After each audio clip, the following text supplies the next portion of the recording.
तो मैं Navneet Gautam physics class में आप सभी का स्वागत करता हूं। तो जैसा कि आप सभी जानते हैं बीएससी सेकेंड ईयर के लिए फिजिक्स का आपका बैच चल रहा है।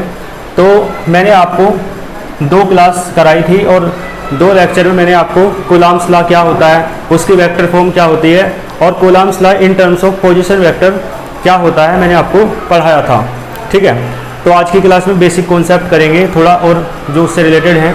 आपकी यूनिट चल रही है इलेक्ट्रोस्टैटिक्स, आपकी बुक सेकंड है इलेक्ट्रोमैग्नेटिक्स और उसमें यूनिट कौन सी है, यूनिट फर्स्ट है ना, इलेक्ट्रोस्टैटिक्स यानी वैद्युत स्थितिकी जो यूनिट है इस बुक की। इलेक्ट्रोमैग्नेटिक्स बुक की जो फर्स्ट यूनिट है इलेक्ट्रोस्टैटिक्स वैद्युत स्थितिकी, उसके अंतर्गत हम पढ़ेंगे आज चार्ज डेंसिटी। ठीक है, चार्ज डेंसिटी। हालांकि ये टॉपिक बस केवल समझने का है, क्योंकि है ना ये चार्ज डेंसिटी जो डेरिवेशंस हैं आगे के उनमें काम आएगी। तो चार्ज डेंसिटी को मैं है ना पढ़ा देता हूँ, आप नोट भी कर लेंगे। ये चार्ज डेंसिटी आपको पता होनी ही चाहिए, बाकी आप 12th में पढ़ के तो आए ही होंगे है ना। तो चार्ज डेंसिटी जो है वो आपने 12th में तो पढ़ी ही है, लेकिन कुछ स्टूडेंट ऐसे भी हैं जो हिंदी में इसे पढ़े हैं, तो उनका भी एक बार इंग्लिश में अच्छे से क्लियर हो जाएगा। ठीक है, तो चार्ज डेंसिटी जो होती है वो 3 टाइप की होती है। देखो जैसे एक डेंसिटी होती है ना, डेंसिटी का फॉर्मूला होता है डी से डिनोट करते हैं, क्या होता है, मास अपॉन वॉल्यूम। यानी ये जो डेंसिटी है ना ये मास डेंसिटी है। कौन सी डेंसिटी है, मास डेंसिटी। ठीक है, तो मास की डेंसिटी है तो ऊपर न्यूमिनेटर में यानी अंश में क्या आता है, मास आता है। लेकिन ये कैसी डेंसिटी है, चार्ज, तो इसमें ऊपर न्यूमिनेटर में अंश में क्या आएगा, चार्ज आएगा। ठीक है, और ये इसे डिफाइन तब किया जाएगा यानी बॉडी की साइज, बॉडी की शेप के आधार पर जो चार्ज डेंसिटी है वो 3 प्रकार की होती है। तो तीनों इसके जो प्रकार हैं उनके आधार पर हम इसे डिफाइन करेंगे। ठीक है, तो बॉडी की जो शेप होती है उसके आधार पर इसे डिफाइन। ठीक है, वस्तु के आकार पर, आकार के आधार पर जो चार्ज डेंसिटी है यानी इसे हिंदी में कहते हैं आवेश घनत्व। अब हिंदी मीडियम वाले भी समझ गए होंगे। ठीक है, ये आपका बैच जो है 3 प्रकार के स्टूडेंट्स के लिए है।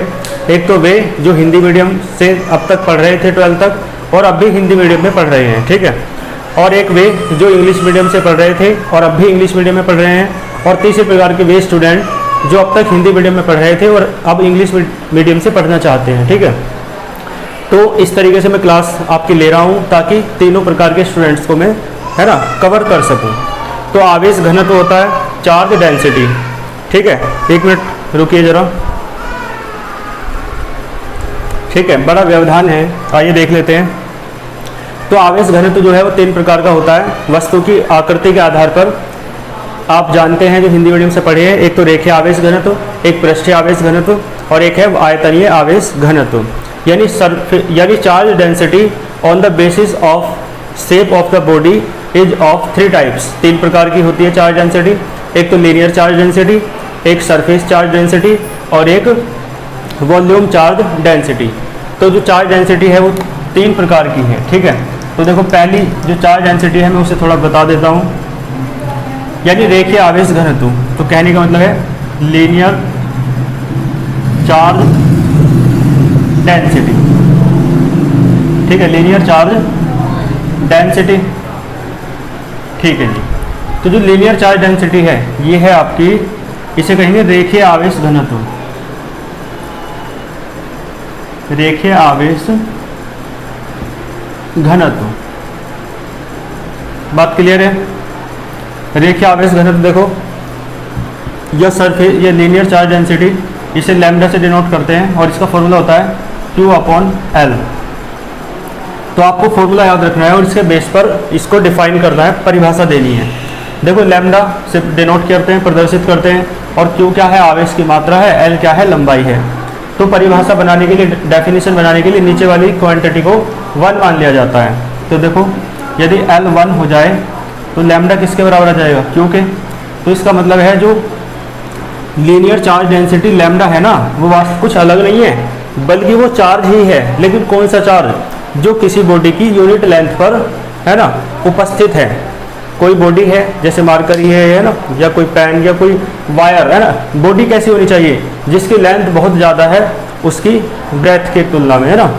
तो लेंथ बहुत ज़्यादा होनी चाहिए, तो इसलिए बॉडी की लेंथ यदि कितनी है, यूनिट लेंथ है यानी 1 मीटर लेंथ है, तो कहने का मतलब है यूनिट लेंथ पर, किसी बॉडी की यूनिट लेंथ पर जो भी चार्ज की अमाउंट होती है, जो भी आवेश की मात्रा होती है, उसे क्या कहते हैं आप, लीनियर चार्ज डेंसिटी। क्लियर है।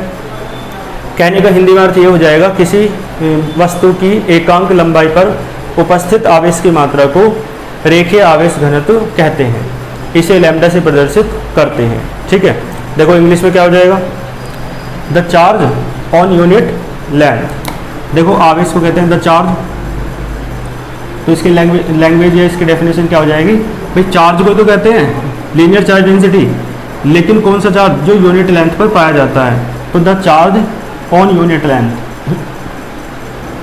बोर्ड पे मैं इसलिए लिख रहा हूँ, मैं बोल भी सकता हूँ लेकिन इसलिए लिख रहा हूँ बोर्ड पे, ताकि वे स्टूडेंट भी कवर कर ले जिनकी संख्या बहुत अधिक है।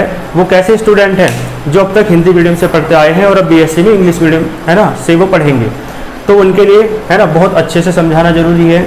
हिंदी का एक एक वर्ड इंग्लिश में कैसे कन्वर्ट करेंगे, ये उन्हें आ जाए तो उनके लिए बहुत आसान हो जाएगा। और फर्स्ट ईयर में यही समस्या आती है बस। ठीक है, फर्स्ट ईयर में यही समस्या आती है, हिंदी से इंग्लिश में जाने में शुरुआत में थोड़ा टाइम लगता है, लेकिन अब आपका सेकंड ईयर है, तो अब आपको है ना, फर्स्ट ईयर में तो आप पढ़े होंगे, जिस भी भाषा में पढ़े होंगे उसी भाषा में आप सेकंड ईयर में पढ़ रहे होंगे। कुछ स्टूडेंट जो फर्स्ट ईयर में हिंदी में पढ़े, वो अब सेकंड ईयर में इंग्लिश में पढ़ना चाह रहे होंगे, तो उस टाइप के जो स्टूडेंट हैं उनके लिए है ना ये विशेष थोड़ा ध्यान देना होगा, है ना। तो देखो, यानी किसी वस्तु पर जो आवेश की मात्रा है, लेकिन किसी वस्तु की एकांक लंबाई पर जो आवेश की मात्रा है उसे रेखीय आवेश घनत्व कहते हैं। तो the charge on unit length, और यूनिट लेंथ किसकी है, ऑफ एनी बॉडी। ठीक है, the charge on unit length of any body. Clear है, इज नोन एज, इसे ही आप क्या कहते हैं, इज नोन एज, लिख देंगे लीनियर चार्ज डेंसिटी। क्लियर है, the charge on unit length यानी किसी वस्तु की एकांक लंबाई पर उपस्थित आवेश है ना की मात्रा को रेखीय आवेश घनत्व कहते हैं। तो the charge on unit length of any body is known as linear charge density. इसे किससे प्रदर्शित करते हैं, डिनोट करते हैं लैम्डा से। It is denoted by lambda. तो नेक्स्ट लाइन में आप बता देंगे क्यू क्या है, एल क्या है। तो if Q be the charge है ना on small L length of the body, body की स्मॉल एल लेंथ है, क्यू क्या है, चार्ज है, बता दिया। Then linear charge density, formula लिखेंगे और बॉक्स में बंद कर देंगे। ठीक है, आइए इसकी यूनिट और डायमेंशन के बारे में बात कर लेते हैं। यूनिट क्या हो जाएगी, डायमेंशन क्या हो जाएगी। यूनिट का अर्थ है मात्रक, तो इसका मात्रक क्या हो जाएगा, देखो इसका मात्रक यूनिट हो जाएगी चार्ज की, आवेश का जो मात्रक है, चार्ज की यूनिट है वो क्या है, कूलम। ठीक है जी, और लेंथ की यूनिट आप जानते हैं मीटर, तो यूनिट क्या हो जाएगी, कूलम पर मीटर। आइए विमा के बारे में बात कर लेते हैं, डायमेंशन। चार्ज की जो यूनिट वो डायमेंशन होती है, ये विमा वो TA होती है। ठीक है, और लेंथ की जो डायमेंशन होती है वो L होती है, तो ये हो जाएगा L⁻⁻1 T और A। L को सबसे पहले लिखा जाता है ना, वो रूल आपको याद होगा। डायमेंशन में विमाओं में सबसे पहले M को लिखा जाता है, फिर L को, फिर T को और फिर A को, है ना, इस तरीके से। तो L⁻⁻1 T और इंटू A, यहाँ तक क्लियर है आपको। तो ये था आपका लीनियर चार्ज डेंसिटी। तो लीनियर चार्ज डेंसिटी या रेखीय आवेश घनत्व तो आपको समझ में आया होगा। ठीक है, बाकी आपने 12th क्लास में पढ़ा था, वहाँ से अब लिंक भी हो गया होगा आपका। ठीक है, इसे नोट कीजिए, फिर चलते हैं नेक्स्ट पर। ठीक है, तो लीनियर चार्ज डेंसिटी के बाद देखो सेकंड हेडिंग देखते हैं। नेक्स्ट हेडिंग हो जाएगी आपकी सरफेस चार्ज डेंसिटी। ठीक है, सेकंड हेडिंग क्या हो जाएगी, सरफेस चार्ज डेंसिटी, और इसे आप कहेंगे पृष्ठीय आवेश घनत्व। ठीक है, क्या कहते हैं, पृष्ठीय आवेश घनत्व। तो सरफेस चार्ज डेंसिटी क्या है, पृष्ठीय आवेश घनत्व, और इसे लैम्डा से प्रदर्शित नहीं करते हैं, बल्कि किससे करेंगे, इसे सिग्मा से प्रदर्शित करते हैं। ठीक है, डिनोट करते हैं सिग्मा से। और यहाँ पर लेंथ की लंबाई के स्थान पर एरिया आ जाता है, यानी क्षेत्रफल। ठीक है, तो देखो सरफेस चार्ज डेंसिटी या पृष्ठीय आवेश जो घनत्व है, यहाँ पर एरिया को नीचे वाली क्वांटिटी एरिया है ना, तो इसे 1 मान लेंगे। यानी किसी बॉडी की, किसी वस्तु की एकांक क्षेत्रफल पर, है ना, किसी वस्तु के, देखो वहाँ पिछली डेफिनेशन में क्या कहा, किसी वस्तु की एकांक लंबाई पर उपस्थित आवेश की मात्रा को रेखीय आवेश घनत्व कहते हैं। लेकिन यहाँ क्या आ जाएगा, एकांक लंबाई के स्थान पर एकांक क्षेत्रफल आ जाएगा। तो किसी वस्तु के एकांक क्षेत्रफल पर उपस्थित आवेश की मात्रा को पृष्ठीय आवेश घनत्व कहते हैं। इसे सिग्मा से प्रदर्शित करते हैं। ठीक है, आइए देख लेते हैं इंग्लिश में। The charge on unit length, length था ना वहाँ, तो अब यहाँ क्या आ जाएगा, एरिया। तो the charge on unit area, clear है। The charge on unit area of any body, किसी बॉडी के यूनिट एरिया पर जो भी चार्ज पाया जाता है उसे ही आप कहते हैं सरफेस चार्ज डेंसिटी। ठीक है, तो लिख देंगे is known as surface charge density. Next line से लिखेंगे it is denoted by sigma, ये सिग्मा होता है। और फिर आपको बताना पड़ेगा क्यू क्या है, ए क्या है। तो नेक्स्ट लाइन से आप लिखेंगे if small Q be the charge on capital A area. ठीक है, तो देखो then surface charge density formula लिखेंगे और बॉक्स में बंद कर देंगे। देखो यूनिट क्या हो जाएगी इसकी, यानी मात्रक क्या हो जाएगा, एरिया का मात्रक होता है मीटर स्क्वायर, क्षेत्रफल का मात्रक मीटर स्क्वायर, यानी unit of area is metre square. तो यहाँ मीटर स्क्वायर आ जाएगा और डायमेंशन में भी, विमा में भी एल स्क्वायर आ जाएगा। ठीक है, क्योंकि एरिया जो फॉर्मूला होता है एल इंटू बी होता है और एल की विमा भी एल है यानी डायमेंशन, और बी की डायमेंशन भी एल है, तो डायमेंशन हो जाएगी एल स्क्वायर। ठीक है, तो यहाँ पर स्क्वायर आएगा तो ऊपर जाके पावर कितनी हो जाएगी, -2। तो ये था आपका सरफेस चार्ज डेंसिटी, ये आपको समझ में आया। बाकी ये सब चीज़ें 12th में भी है, लेकिन अब तक आप भूल चुके होंगे और आगे पढ़ाने के लिए, आगे डेरिवेशन कराने के लिए ये समझाना ज़रूरी है, इसलिए मैं आपको ये समझा रहा हूँ। तो आप इसे फेयर वर्क में भी नोट करेंगे। ठीक है, और उनके लिए तो देखो ज़रूरी ही है जो अब तक हिंदी मीडियम में पढ़ते आए हैं, तो वो तो इंग्लिश में पहली बार इसकी डेफिनेशन पढ़ रहे हैं। ठीक है ना, चलो तो सरफेस चार्ज डेंसिटी आप कर लेंगे पूरा, है ना, स्क्रीनशॉट ले लीजिए या फिर वीडियो मतलब मैं तो बना रहा हूँ और आप देख रहे हैं, यानी वीडियो क्लासेस को अटेंड करते समय आप क्या करें, बाइंडर लेके बैठा करें और इन चीज़ों को नोट करते जाएं, है ना, जो भी ठीक है आपको अपने काम की लगे, या जो जिस तरीके से मैं बता रहा हूँ ये नोट्स बनाने हैं। मैं इस तरीके से पढ़ाने का प्रयास करता हूँ कि आप वीडियो क्लास करते हुए वीडियो क्लास की हेल्प से ही नोट्स बना सकें। ठीक है, क्योंकि अपने नोट्स जो आप बनाते हैं ना वीडियो क्लास की हेल्प से, किसी बुक की हेल्प से, किसी और टीचर के हेल्प नोट्स की हेल्प से, है ना, तो वो बेस्ट नोट्स होते हैं जो आप सबका कॉम्बिनेशन कर लेते हैं और कुछ अपने जो वर्ड्स हैं उन्हें चुनते हैं। ठीक है, तो आप समझ रहे हैं ना। चलो आगे देखो, थर्ड जो हो जाएगा आपका वो हो जाएगा वॉल्यूम चार्ज डेंसिटी। क्या हो जाएगा, वॉल्यूम चार्ज डेंसिटी। यहाँ भी पृष्ठीय आवेश घनत्व की जगह हो जाएगा आयतन आवेश घनत्व। तो थर्ड पॉइंट है ये आपका वॉल्यूम चार्ज डेंसिटी, और यहाँ क्या आ जाएगा, आयतन, आयतन आवेश घनत्व। बात समझ में आ रही है। चलो तो देखो इसे सिग्मा से डिनोट नहीं करते बल्कि इसे डिनोट करते हैं रोह से, है ना, RHO, रोह से डिनोट करते हैं इसे। तो यहाँ पर एरिया के प्लेस पर आ जाएगा वॉल्यूम, यानी क्षेत्रफल के स्थान पर आ जाएगा आयतन। तो देखो द चार्ज ऑन यूनिट क्या आ जाएगा, वॉल्यूम। कहने को एक बार हिंदी में बता दूँ मैं, नीचे वाली क्वांटिटी को 1 मानेंगे तो इसका मतलब है एकांक आयतन। तो किसी वस्तु के एकांक आयतन पर उपस्थित आवेश की मात्रा को आयतन आवेश घनत्व कहते हैं। इसे रोह से प्रदर्शित करते हैं। क्लियर है। चलो आगे देखो, द चार्ज ऑन यूनिट क्या आएगा, वॉल्यूम। वॉल्यूम आएगा V फॉर वॉल्यूम यानी आयतन। तो the charge on unit volume of any body is known as volume charge density. Next line से लिखेंगे it is denoted by rho, और फिर बताएंगे Q क्या है, V क्या है। तो नेक्स्ट लाइन से लिखेंगे if Q be the charge on capital V volume of any body then volume charge density. Next line में फॉर्मूला लिखेंगे और बॉक्स में बंद कर देंगे। आइए देखो यूनिट देख लेते हैं। तो जो हिंदी मीडियम वाले थे अब तक और अब इंग्लिश में पढ़ रहे हैं, उनका एक दायित्व बनता है कि जो वर्ड है ना, एक अलग से भी पतला सा बाइंडर बना लो और किस वर्ड को हिंदी में क्या कहते थे और अब उसे इंग्लिश में क्या कहते हैं, है ना, इन्हें भी नोट करते जाओ। जैसे मैंने बताया यूनिट क्या है, मात्रक, डायमेंशन क्या है, विमा। तो आप एक बार माइंड में सेट कर लें, फिर बार बार, है ना, मुझे थोड़ा कठिनाई नहीं होगी कि मैं मात्रक भी बोलूँ यूनिट भी बोलूँ, है ना। तो इसलिए आप फिर यूनिट से ही समझने लगे कि क्या है वो मात्रक है, डायमेंशन से ही समझने लगे कि क्या है वो विमा है।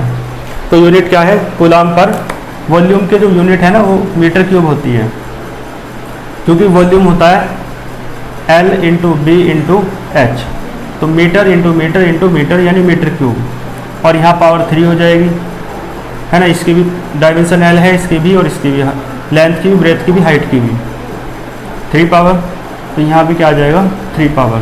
क्लियर है। तो ये था आपका वॉल्यूम चार्ज डेंसिटी। तो ये कंप्लीट हुआ वॉल्यूम चार्ज डेंसिटी, यहाँ तक नोट कीजिए। फिर नेक्स्ट टॉपिक पे चलते हैं, ठीक है। तो आइए नेक्स्ट टॉपिक पे चलते हैं। फिर नेक्स्ट टॉपिक है आपका वैद्युत क्षेत्र, है ना। वैद्युत क्षेत्र को इंग्लिश में कहते हैं electric field, electric field. Clear है, इलेक्ट्रिक फील्ड। और वैद्युत क्षेत्र हिंदी में कहेंगे इसे वैद्युत क्षेत्र। तो देखो ये आपने 12th क्लास में पढ़ा था। क्लियर है। तो इलेक्ट्रिक फील्ड वैद्युत क्षेत्र क्या होता है मैं एक बार बता देता हूँ, है ना। 12th की चीज़ों से आप लिंक जरूर करते चलें। 12th के नोट्स भी आप अपने पास रखें, क्योंकि बीएससी सेकेंड ईयर में 12th से काफ़ी, है ना, चीज़ें सेम होंगी। और बाकी जो इंग्लिश मीडियम वाले हैं उन्हें तो, है ना, समझने में बहुत आसानी हो रही होगी। और जो हिंदी मीडियम वाले हैं उनके लिए मैं ये सुविधा कर रहा हूँ कि ये जो बैच का माध्यम है वो दोनों तरीके से मैं पढ़ा रहा हूँ, हिंदी में भी और इंग्लिश में भी। क्लियर है। चलो, मैंने बता दिया है 3 प्रकार के स्टूडेंट्स के लिए बैच है। तो इलेक्ट्रिक फील्ड समझ में आया आपको? अभी तो समझाया ही नहीं है कहाँ से समझ में आएगा। चलो देखो, वैद्युत क्षेत्र पहले एक बार हिंदी में बता देता हूँ। वैद्युत क्षेत्र क्या होता है, मान लो कोई बिंदु आवेश है ना, बिंदु आवेश यानी पॉइंट चार्ज। तो इसके चारों ओर एक क्षेत्र है ना, एक ऐसा क्षेत्र है जिसमें कोई दूसरा आवेश आएगा, दूसरा आवेश मान लो ये आ गया, तो उस पर या तो आकर्षण बल लगेगा या प्रतिकर्षण बल लगेगा, है ना। तो कहने का मतलब है, आप सभी जानते होंगे जो सेम चार्जेस होते हैं, समान आवेश, है ना, वो एक दूसरे को क्या करते हैं, प्रतिकर्षित करते हैं, यानी रिपल्सन फोर्स लगाते हैं। कौन सा फोर्स लगाते हैं, रिपल्सन। समान आवेश एक दूसरे को प्रतिकर्षण बल लगाते हैं, एक दूसरे को प्रतिकर्षित करते हैं, यानी same charges repel to each other. तो सेम चार्जेस के बीच कौन सा फोर्स लगेगा, रिपल्सन। और अपोजिट चार्जेस के बीच कौन सा फोर्स लगता है, अट्रैक्शन, यानी आकर्षण। यानी विपरीत आवेश एक दूसरे को आकर्षित करते हैं, उनके बीच आकर्षण बल लगता है। ठीक है, ये बातें बेसिक हैं जो आप 12th क्लास में पढ़ चुके हैं। ठीक है, तो मैं कहना चाह रहा हूँ ये आवेश मान लो कैसा भी है, प्लस का हो माइनस का हो, और ये आवेश भी प्लस का हो चाहे माइनस का हो, तो 2 स्थितियाँ हैं, लगेगा तो इलेक्ट्रोस्टैटिक फोर्स ही, चाहे वो अट्रैक्शन का हो या रिपल्सन का, यानी लगेगा तो वैद्युत बल ही, चाहे आकर्षण का हो या प्रतिकर्षण का। तो कहने का मतलब है किसी बिंदु आवेश के चारों ओर का वह क्षेत्र जिसमें दूसरा आवेश आने पर किसका अनुभव करता है, वैद्युत बल का, यानी आकर्षण या प्रतिकर्षण बल का अनुभव करता है, ऐसा क्षेत्र क्या कहलाता है, वैद्युत क्षेत्र कहलाता है। ठीक है, कहने का मतलब है द फील्ड, ऐसा फील्ड किसके चारों ओर है, पॉइंट चार्ज के चारों ओर, है ना, surrounding a point charge in which any other charge particle experience electrostatic force, तो this field is known as electric field. बात समझ में आई। कहने का मतलब एक ऐसा फील्ड है, एक पॉइंट चार्ज के या किसी चार्ज के चारों ओर का एक ऐसा फील्ड है जिसमें कोई दूसरा चार्ज पार्टिकल आ जाए ना, दूसरा चार्ज आ जाए, तो उस पर इलेक्ट्रोस्टैटिक फोर्स लगता है, वैद्युत बल लगता है। और इलेक्ट्रोस्टैटिक फोर्स क्या होता है आप जानते हैं, चार्ज पार्टिकल्स के बीच जो फोर्स लगता है उसे इलेक्ट्रोस्टैटिक फोर्स कहते हैं, अर्थात यानी किन्हीं 2 आवेशों के बीच जो बल लगता है उसे वैद्युत बल कहा जाता है। ठीक है, ये चीज़ें आप पढ़ चुके हैं। क्लियर है। आइए देख लेते हैं। तो बेसिक चीज़ें वो तो सब 12th की हैं, इसलिए मैंने कहा आपसे कि 12th के नोट्स भी आप अपने पास रखें। इलेक्ट्रोस्टैटिक्स पढ़ते हुए 12th के जो आपका फर्स्ट चैप्टर है ना, इलेक्ट्रिक चार्ज एंड फील्ड्स, यानी वैद्युत आवेश तथा क्षेत्र, उस चैप्टर को एक बार अच्छे से पढ़ लें, तब आपको ये यूनिट बहुत अच्छे से समझ में आएगी। ठीक है, तो देखो, यानी कहने का मतलब है किसी चार्ज के चारों ओर का ऐसा फील्ड जिसमें कोई दूसरा चार्ज आने पर किस फोर्स का अनुभव करता है, एक्सपीरियंस करता है, इलेक्ट्रोस्टैटिक फोर्स का एक्सपीरियंस करता है, तो ऐसा फील्ड क्या कहलाता है? आपका इलेक्ट्रिक फील्ड कहलाता है। तो मैं लिख देता हूँ द फील्ड, यानी ऐसा फील्ड सराउंडिंग माने घेरता हुआ चारों ओर, द फील्ड सराउंडिंग, ठीक है, किसके सराउंडिंग? ए पॉइंट चार्ज,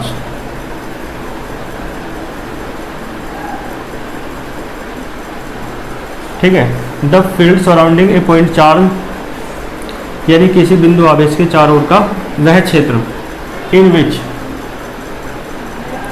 विच माने जिसमें, ठीक है, इन विच एनी अदर चार्ज, यानी कोई दूसरा आवेश कह दो या आवेशित कण कह दो, तो charge, any other charge particle, कण होता है पार्टिकल, है ना। तो in which any other charge particle, यानी जिसमें कोई दूसरा आवेशित कण किसका एक्सपीरियंस करता है? एक्सपीरियंस,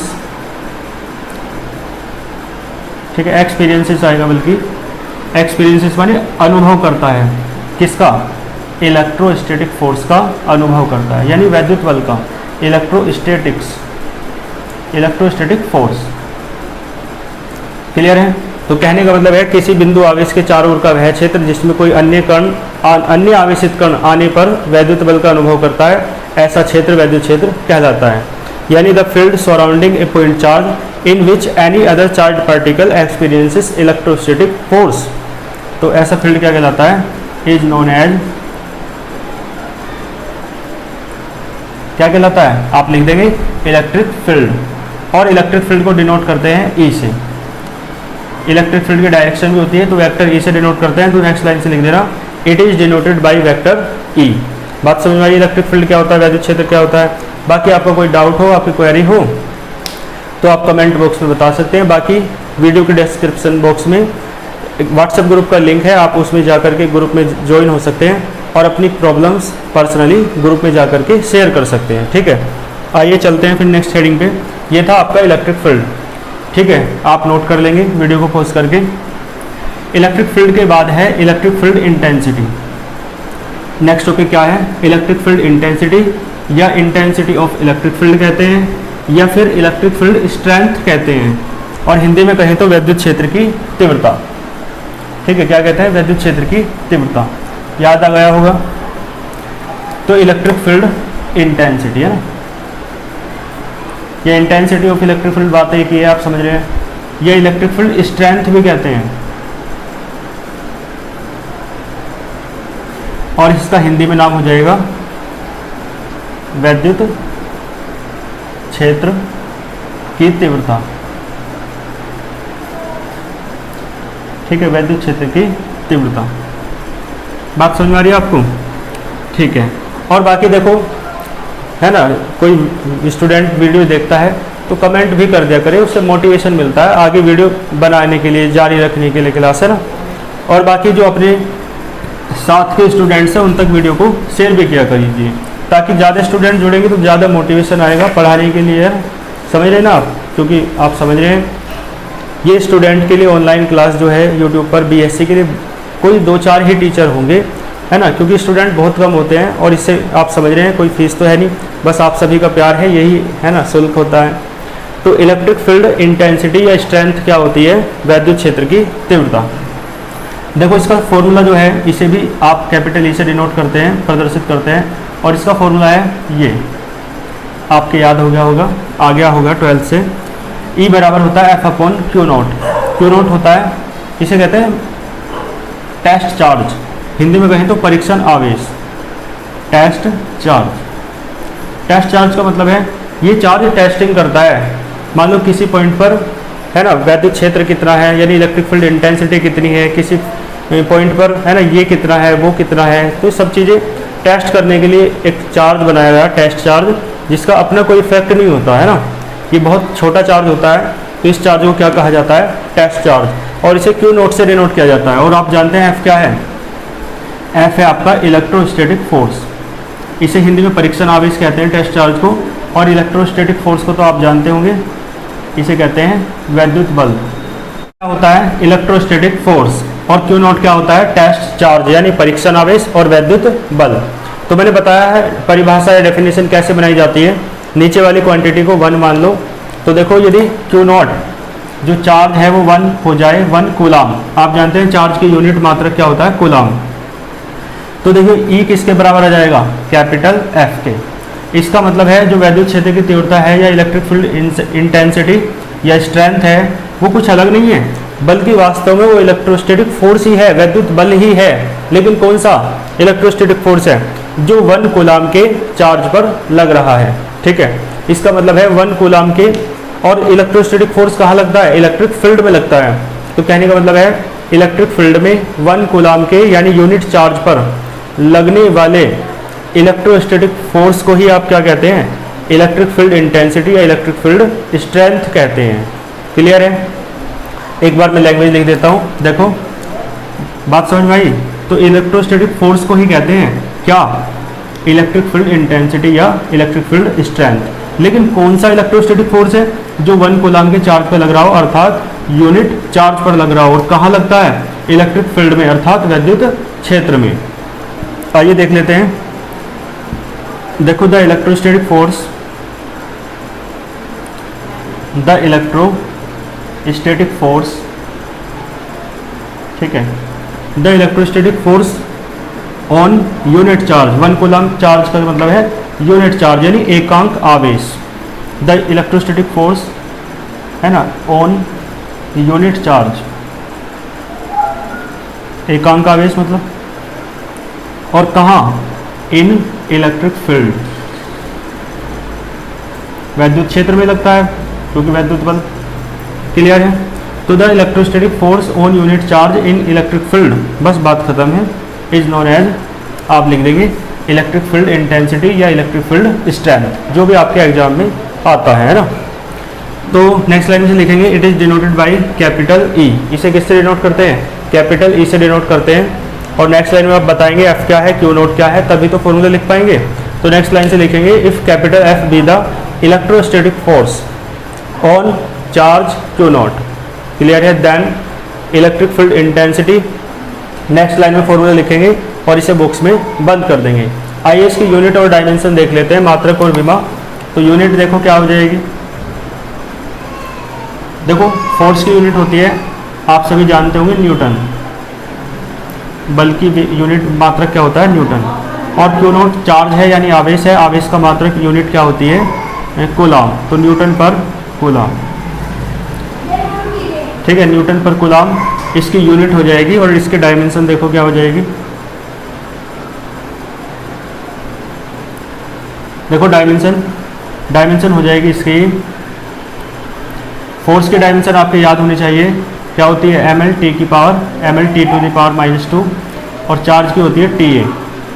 ठीक है, ये 11th क्लास में आपने याद की होंगी, अब भी आपके है ना याद होंगी। तो देखो ml t to the power 1 है, ऊपर जाएगी -1 हो जाएगी, तो -3, और 8 टू द पावर 1 है, ऊपर जाके -1। तो इलेक्ट्रिक फील्ड इंटेंसिटी की जो डायमेंशन है वो है ml t to the power -3 और a टू द पावर -1, और जो इसकी यूनिट है वो है न्यूटन पर कूलाम। कर लेंगे।